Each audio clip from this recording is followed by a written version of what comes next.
Hello, good evening. Still a lot of finger pointing over the mess that was caused by the decision to shut down Dealey Plaza during rush hour for a movie shoot. Now it's day 2 of the filming for the JFK miniseries. The city of Dallas apologized, though, for yesterday's gridlock that lasted several hours.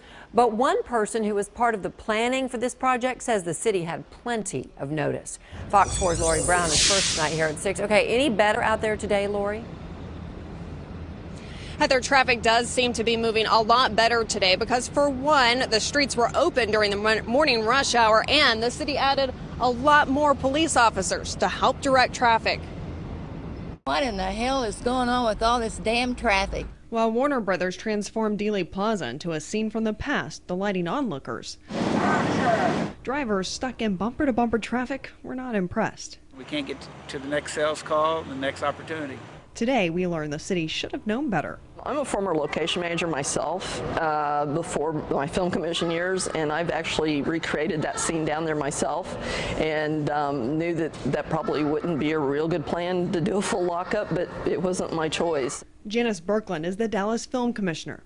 I think the city knows that it wasn't a good choice now, and that probably won't occur. I can probably guarantee you that won't occur in the same way again, especially at rush hour. Birkeland says she first got the call from Warner Brothers about the made-for-Hulu miniseries starring James Franco months ago.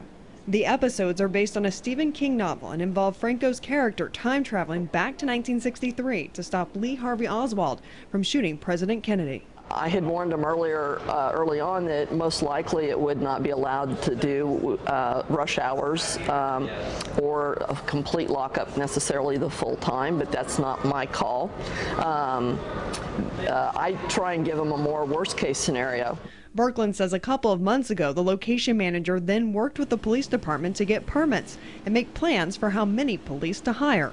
Clearly just did not hire enough. Well, they hired what they were told to hire. This really appears to be a failure of planning. City Council member Philip Kingston says he received little to no notice, and downtown is his district. He and Council member Scott Greggs are now trying to find out who should be accountable after they received an earful from constituents.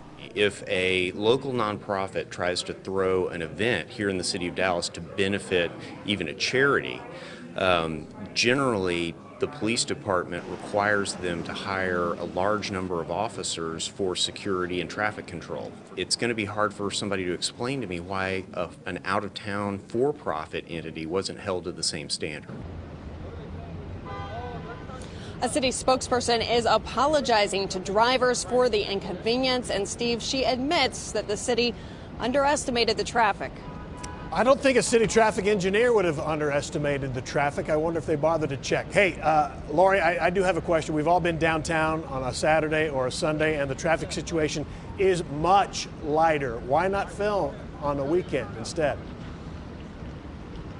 The Dallas Film Commissioner said that they have a difficult time squeezing a mini-series into a weekend. This shoot was originally planned to last for 3 days, and now it might even last for 4 days because of the time that they're losing out on being shut off during rush hour. Got it. Steve. Okay. Lori Brown, live in downtown Dallas at Dealey Plaza. Thanks.